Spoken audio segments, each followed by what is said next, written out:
Raghunathpur super speciality হাসপাতালের ভিতর হনুমান ঢুকে পড়ায় চাঞ্চল্য, আতঙ্ক। পুরুলিয়া জেলা জুড়ে চলছে তীব্র তাপপ্রবাহ। হাঁসফাঁস অবস্থা জেলাবাসীর। কয়েকদিন আগে রাজ্যে রেমাল ঘূর্ণিঝড় পার হলেও তার বিন্দু মাত্র প্রভাব পড়েনি পুরুলিয়াতে। বর্তমানে জেলা জুড়ে তীব্র তাপপ্রবাহ চলতে থাকায় অনেকেই অসুস্থ হয়ে পড়েছেন।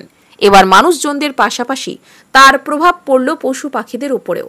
বৃহস্পতিবার দুপুর 1টা নাগাদ রঘুনাথপুর সুপার স্পেশালিটি হাসপাতালের আউটডোরে ডাক্তার বাবুরা যেখানে রোগীদের দেখেন, সেখানে হঠাৎ একটি পূর্ণবয়স্ক হনুমান গরমে অসুস্থ হয়ে হাসপাতালের ভেতর ঢুকে পড়ে।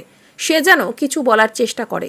হাসপাতালের ভেতরে হঠাৎ হনুমান দেখতে পেয়ে রোগী থেকে রোগীদের আত্মীয়দের মধ্যে আতঙ্ক ছড়ায়। সঙ্গে সঙ্গে হাসপাতালের নিরাপত্তার দায়িত্বে থাকা কর্মীরা ছুটে আসেন। হনুমানটিকে হাসপাতালের ভেতর থেকে বের করার চেষ্টা করে, কিন্তু অসুস্থ হনুমানটি কোনোভাবেই হাসপাতালের ভিতর থেকে বের হতে চায়নি। অবশেষে হাসপাতালের কর্তব্যরত নার্স থেকে অন্যান্য স্বাস্থ্যকর্মীরা তাকে কিছু খাবার ও ঠান্ডা পানীয় জল খাওয়ানোর পর হনুমানটি কিছুটা সুস্থ হয়। খবর পেয়ে বন দপ্তরের কর্মীরা গিয়ে অবশেষে অসুস্থ হনুমানটিকে উদ্ধার করে।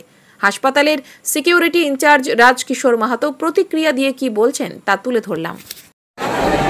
বাঁধটা কিভাবে এলো? আমি তো উপরে ছিলাম। তাতে বাঁধটা কি এখন আছে না গেছে? না, এই মাত্র পার হয়েছে। অসুবিধা কিছু করছিল কি? অসুবিধা তেমন করেনি, তবে বেটা বেরিয়ে গেল, এটাই ভালো। কেন বাচ্চা ছোট বাচ্চা আছে। হ্যাঁ, আমিও প্রথমে বুঝতে পারিনি। ওপিডি যতগুলো পেশেন্ট পার্টি বাড়ির লোক ছিল, তো সবাই হট করে উঠে গেছিলো। দেখছি বান্ধবকে অনেক কিছুই করছে।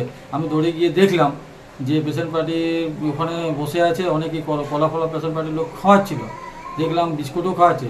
তখন বুঝতে পারলাম যে না, এখানে এটা রাখা ঠিক হবে না, কারণ অনেক ওপিডির থেকে দেখতে এসেছিলো বাচ্চা। তো সেই বাচ্চাকে অনেকেই মানে মানে দুর্ঘটনা ঘটতে পারে।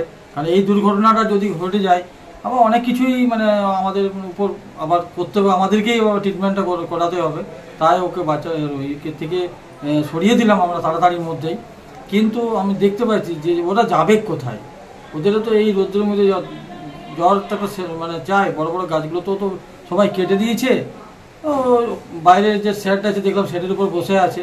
আগামী দিনে এই পশুরা যারা রোদ্রেতে থাকে গাছের মধ্যে বা মাটির নিচে, তারা যে কি হবে আমাদের, যে মানে যদি আগামী দিনে যদি আমরা বড় ধরনের গাছ না লাগাই, তাহলে কিন্তু এত অসুবিধার মধ্যে পড়বে যে আমরা এখনই দেখতে পাচ্ছি যে তাদের মানে কি অবস্থা হচ্ছে পশুদের। ঠিক আছে,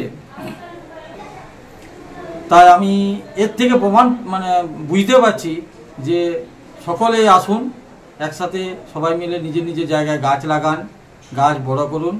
এই গাছ যদি লাগিয়ে থাকেন, আগামী দিনে আশা করি এই পশুদের এই অসুবিধাটা হবে না, আর এবং এই গরম থেকে আমরাও একটু রক্ষা পাবো।